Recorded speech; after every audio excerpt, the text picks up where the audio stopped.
Assalamualaikum warahmatullahi wabarakatuh.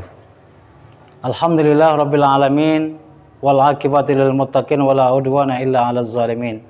Wassalatu wassalamu ala sayyidina Rasulillah Muhammad ibn Abdullah al-qaimi bi huquqillah ma dhaqat illa wa farrajahallah. Subhanaka la ilma lana illa ma 'allamtana innaka antal alimul hakim wa ba'du. Alhamdulillah wa syukrulillah.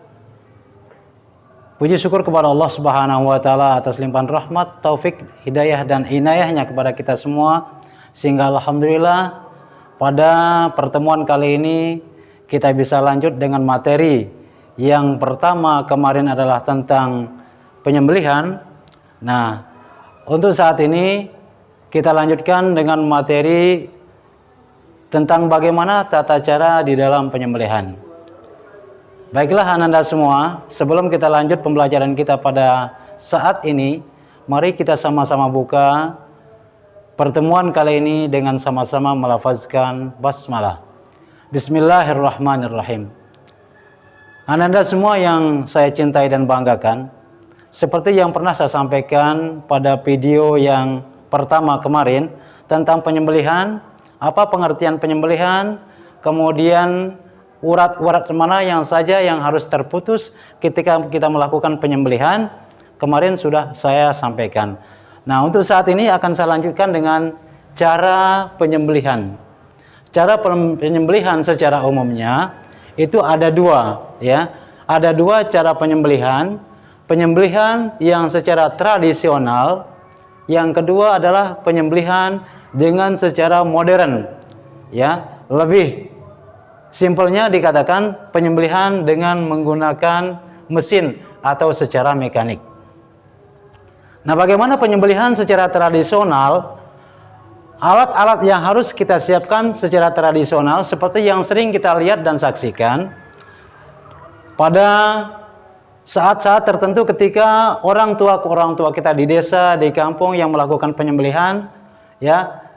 Yang sering dia lakukan adalah sebelum melakukan penyembelihan dengan secara tradisional, yang harus disiapkan adalah yang pertama alat penyembelihannya. Alat yang digunakan untuk menyembelih ini adalah harus alat-alat yang tajam, betul-betul runcing, ya. Betul-betul alat yang digunakan untuk menyembelih itu adalah alat yang sangat tajam dan runcing sehingga tidak membuat sakit binatang yang akan disembelih. Itu yang harus dipersiapkan, diasah dulu, digosok, ya, pisaunya ataupun alat yang lain selain daripada kuku dan tulang, itu yang terdiri dari batu, besi atau benda-benda lain yang bisa digunakan untuk memotong atau menyembelih hewan yang ingin kita sembelih. Kemudian yang kedua yang harus disiapkan adalah penampungan darah, ya, karena darah itu yang keluar dari binatang yang kita sembelih itu adalah darah-darah yang tidak bersih, di mana di dalam darah itu banyak virus-virus yang tersimpan. Sehingga dengan menyiapkan penampungan darah, jadi darah yang dari binatang yang disembelih atau hewan yang disembelih itu menjadi terkumpul dalam satu wadah, ya, tidak tercecer sehingga tidak membuat benda-benda yang lain menjadi terkena dengan darah itu sendiri, karena darah itu adalah najis. Kemudian yang ketiga yang harus disiapkan adalah tali. Apa fungsi tali? Tali itu adalah untuk mengikat binatang atau hewan yang akan disembelih yang sifatnya besar, ya, selain dari ayam, ya, kemudian bebek ataupun burung-burung yang kecil, itu tidak butuh tali. Yang butuh tali itu adalah binatang atau hewan yang besar seperti sapi, kerbau, kemudian juga kambing, supaya kita tidak terlalu kewalahan di dalam menyembelihnya. Jadi harus dipersiapkan tali.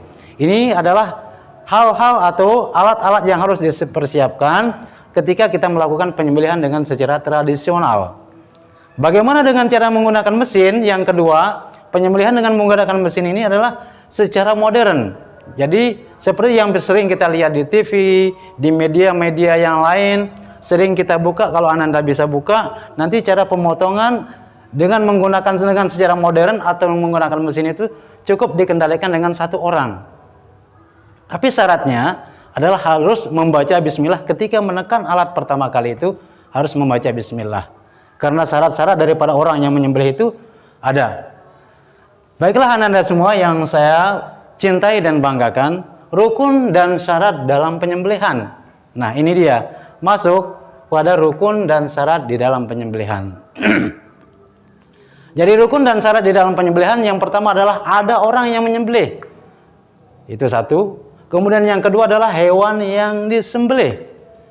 Yang ketiga adalah alat-alat dalam penyembelihan. Nah, rukun dan syarat apabila salah satu daripada yang tiga ini tidak ada, maka tidak terjadi penyembelihan. Ada hewan yang akan disembelih, alat yang digunakan untuk menyembelih, tapi orang yang akan melakukan penyembelihan tidak paham, maka tidak terjadi yang namanya penyembelihan. Ya, tidak sah juga. Harus alat penyembelihan itu juga harus sudah jelas. Kemudian orang yang melakukan penyembelihan ini ada syarat-syaratnya. Syaratnya adalah orangnya Islam, balik, berakal sehat, ya, Islam, balik dan berakal sehat atau dewasa. Nah, itu dia. Jadi syarat orang yang menyembelih, dia harus tahu dan faham bagaimana cara menyembelih yang sesungguhnya dengan secara benar. Kemudian yang kedua, hewan yang disembelih itu juga memiliki syarat-syarat tertentu.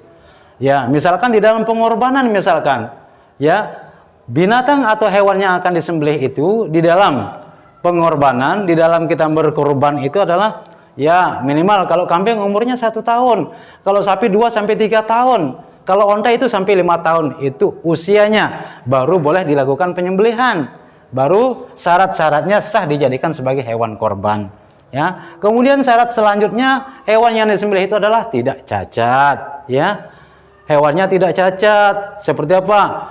Ya, tidak punya telinga sebelah misalkan, atau kakinya sakit, atau matanya buta, atau dia penyakit koreng, maka itu tidak mencukupi syarat-syarat daripada hewan atau binatang yang akan disembelih yang dijadikan sebagai hewan korban ataupun akikah. Kalau disembelih biasalah, orang opo-opo katanya orang Jawa, tidak apa-apa, tidak masalah. Asalkan kita enak saja. Enak apa enggak untuk menyembelih binatang yang dalam keadaan sakit atau tidak sehat. Kemudian yang ketiga, alat yang harus disiapkan. Ya. Rukunnya harus menggunakan alat yang tajam, alat yang terbuat dari logam, dari besi ataupun dari batu yang dapat memutuskan leher atau urat-urat yang ada pada hewan atau binatang yang akan disembelih. Nah, hal ini diungkapkan oleh Rasulullah Sallallahu Alaihi Wasallam. Apa kata beliau? Rasulullah Sallallahu Alaihi Wasallam bersabda, "Ma anharad dama wa zukira smullahi alaihi fakulu malam yakun sinnan au zufran." Rawah Al-Bukhari. Hadis yang diriwayatkan oleh Imam Bukhari. Nah, ini kata Rasulullah, ma'an haradama, apa saja alat yang bisa mengalirkan darah, wa dzukirasmullahi alaih, kemudian ketika dia melaksanakan penyembelihan disebut nama Allah, entah dia baca bismillahirrahmanirrahim atau dia membaca 2 kalimat syahadat, bersaksi dulu kepada Allah, ya tidak masalah. Itu adalah termasuk sunnah daripada di dalam penyembelihan.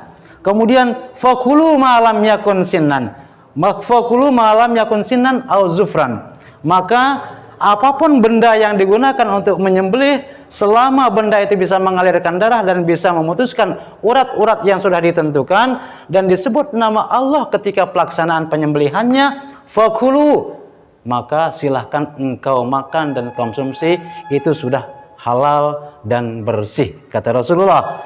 Malam yakun sinnan au zufran, kecuali ya kalau binatang yang disembelih itu menggunakan gigi ataupun tulang, maka otomatis binatang atau hewan yang disembelih dengan menggunakan gigi, dengan cara gigi ataupun tulang, maka ini tidak boleh untuk dikonsumsi, ya, tidak boleh untuk dikonsumsi. Malam yakun, malam di sini lam harfu jazmin wa qalbin, tidak boleh sama sekali untuk dimakan dan dikonsumsi kalau binatang tersebut disembelih atau dibunuh dengan menggunakan alat yang tidak terdiri daripada logam ataupun besi, tapi disembelih dengan menggunakan gigi dan tulang, ya, gigi dan tulang. Nah, kenapa tidak boleh dengan menggunakan gigi ataupun tulang? Rasulullah SAW pernah bersabda di dalam hadis yang lain, karena gigi itu adalah sering digunakan untuk orang-orang yang pada zaman jahiliyah, orang Yahudi, ataupun kuku dengan cara dicekik. Ya, dia memotong atau menyembelih cukup dengan cara dicekik atau dijepit di pintu, ditaruh lehernya, kemudian grek. Nah, itu binatang itu mati, itu sudah boleh dimakan oleh orang-orang yang tidak tahu cara penyembelihan dengan secara benar di dalam syariat Islam. Bagaimana anak-anak? Sudah jelas dan sudah difahami ya, bahwasanya kesimpulannya cara penyembelihan secara umumnya dilakukan dengan dua cara, yaitu dengan secara tradisional dan secara modern. Ya, dan hal-hal yang harus disiapkan adalah seperti ini: ada alat penyembelihan, penampungan darah dan tali apabila dilakukan dengan secara tradisional. Kemudian rukun dan syaratnya sudah jelas. Rukun dan syaratnya 3, orang yang menyembelih, hewan yang akan disembelih, dan alat-alat di dalam penyembelihan. Dan untuk diingat bahwasanya tidak boleh melakukan pemotongan atau penyembelihan kalau menggunakan kuku dan tulang, maka itu adalah boleh dikatakan haram hukumnya. Bagaimana? Bisa dipahami oleh anak-anak? Mudah-mudahan apa yang saya sampaikan pada saat ini bisa difahami dan dimengerti, ya. Bagaimana? Ada pertanyaan enggak? Nah, kalau ada yang bertanya, misalkan ya, kalau ada yang bertanya, bagaimana kalau yang perempuan boleh enggak menyembelih? Orang perempuan boleh enggak menyembelih? Boleh. Karena ketentuan di dalam penyembelihan itu tidak harus orangnya laki-laki ataupun perempuan, ya. Yang jelas syarat daripada penyembelihan itu adalah orangnya Islam, balik, berakal sehat, dan paham tata cara di dalam penyembelihan. Itu saja. Terima kasih atas perhatiannya dan mohon maaf atas segala khilaf dan salahnya. Mudah-mudahan ada arti dan manfaatnya. Marilah kita akhiri pertemuan ini dengan sama-sama melafazkan hamdalah. Alhamdulillahirabbil alamin. Tetap semangat belajar. Akhirul kalam, wallahul muwaffiq wal hadi ila sabilir rasyad. Assalamualaikum warahmatullahi wabarakatuh.